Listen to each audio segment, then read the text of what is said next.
As Hisako desperately tries to deal with her own survivor's guilt while also balancing her newfound armor power, she might very well find herself tripping into a massive conspiracy bigger than she ever could have imagined. What'll happen next? Well, let's hop into the pages of Ultimate X-Men issue number 5 and find out what happens next together, shall we? So then, as we join the book, we're actually treated to some grainy cell phone video of what looks to be the day Tsubasa died. And unlike what we've been led to believe up until now, there's no noose and no suicide in sight. In fact, the only thing we see is Amano and the rest of the basketball team harassing Tsubasa with a razor blade, one that looks all too familiar if you remember in the last issue, as Amano, using his own seeming mutant powers, had attacked Hisako with a flurry of those. As we learn, this cell phone video is actually being watched by the mysterious Shadow King, the one who is seemingly pulling the strings of everything since this story began. It's actually in this issue, via Surge, we learn the Shadow King's real name, and it's Kageyama, which if you know your Japanese means Shadow Mountain. Get it? King of the Mountain, Shadow King. Surge and Kageyama have a strange relationship, to say the least. They don't exactly appear to be friends or anything, but they do have an odd familiarity with each other and a shared interest in creating misery for others. Surge, you'll remember, had actually taken some viral video of Hisako activating her armor powers in the last issue, and as we can plainly see, the social media circus hasn't died down yet. Also, it has nothing to do with the story, but Kageyama refers to Surge as a psyker, which totally has to be a Warhammer reference, yeah? Now back over with Hisako, she's having one of her trademark breaks from reality as she continues to be haunted by the Shadow King's strange otherworldly visions, though this time she actually says that she recognizes the eyes of one of these creatures, who actually speaks rather frankly with our hero, saying that she is still not dealt with the trauma of the accident, though they don't exactly go into details about what accident they're talking about. Are they talking about Tsubasa, or is that actually a smokescreen? Could they actually be referring to Hisako's father's death, which again, we're not exactly sure how he died, only that he is dead. Either way though, Hisako and her best friend May have come to the home of Nico Minoru, the local psychic, in hopes that she can give them a reading that will help them better understand what the hell is actually going on with them and all of these strange powers. To do this, Nico will need to take a closer look at Hisako's armor charm, and before she even works any of her magic mojo, she realizes that the thing smells of blood and that inside the carving, there's actually a symbol etched in blood, a symbol that is very clearly and prominently, you guessed it, an X. Nico tries to get a proper reading on this thing, however, the deeper she goes, she ends up coming under attack by another one of Kageyama's shadow creatures. The Shadow King himself actually seeming to have some sort of deep connection to this armor charm. Now, I know what you're probably thinking, is this the part where Maystorm and Armor have to swoop on in and save their friend?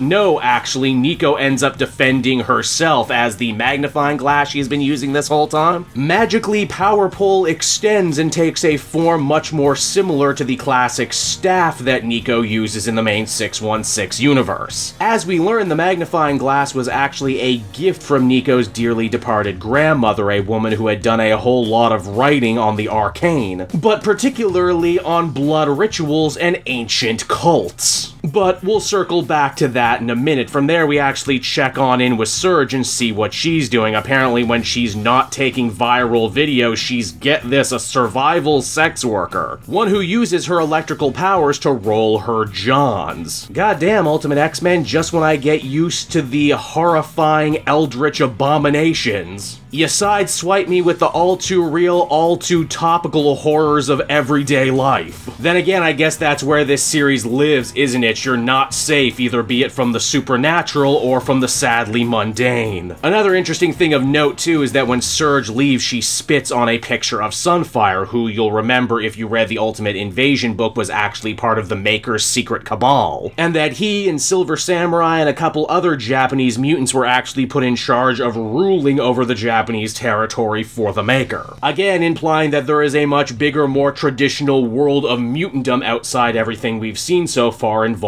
armor. And hey, speaking of which, May and Nico actually end up passing Surge on the street, though in a fun twist, neither actually knows who the other one is. Nico takes this opportunity to finish that story she was telling before about an ancient cult. One that's operated in secret in Japan for years, one that's taken a very Latin name that might sound familiar to you. Homo Superior, the cult that has taken the X as its symbol, and a cult that it seems that Kageyama and his parents are actively members of. Oh shit, the plot most certainly thickens now. In fact, as the girls discuss, they have to wonder if there is some sort of overarching pattern in regards to how each of them got their powers. Hisako got hers from her armor charm, Mei got hers after being scratched by a cat, and now Nico seemingly gets powers from a magnifying glass. Are these things connected to some sort of ancient blood cult pack, and if so, who did these girls make a pact with? Well, they don't know for certain, but they know they're going to need to grow their numbers and deal with this cult head-on, though they admit that Hisako will probably have to also deal with her own internal trauma before doing anything. More than anything, though, Mei thinks this little group needs a name. How about X-Team, because they get so many X's on their exams, right? Or hey, what about the Secret Society of X-Men? Actually, you know what? That's too long. How about just X-Men as the comic comes to a close? And so that was Ultimate X-Men issue number 5, everybody, and I gotta say, I think this might be the strongest issue that Peach Momoko has turned in yet. The mystery continues to grow and shift and become more and more interesting. I can't remember the last time I have been this invested in a comic book mystery story in a while. In fact, I think if they can stick the landing with this one, it might actually end up being an all-timer. It's just so fresh and exciting and different than anything going on in any of the other X-Men books at the moment. And it also manages to do all of these things while also still being creepy and uncomfortable and unnerving in the best way possible. I read a lot of comics, and trust me when I say not all of them can be so emotionally affecting on such a visceral level. Ultimate X-Men twists my stomach, but in the best way possible. 5 issues in this series does such a great job when it comes to weaving clues to the bigger mystery, introducing a new character, or changing the character dynamics as we know them, while also keeping everything so entrenched in Japanese culture. It's a book wherein to get the full effect, it actually asks you to do a little research and to read the appendices pages, and you know what? And in doing so, I walk away feeling smarter every issue, which is something I can't say for most comics. Overall, I would give this one a very positive 9 out of 10.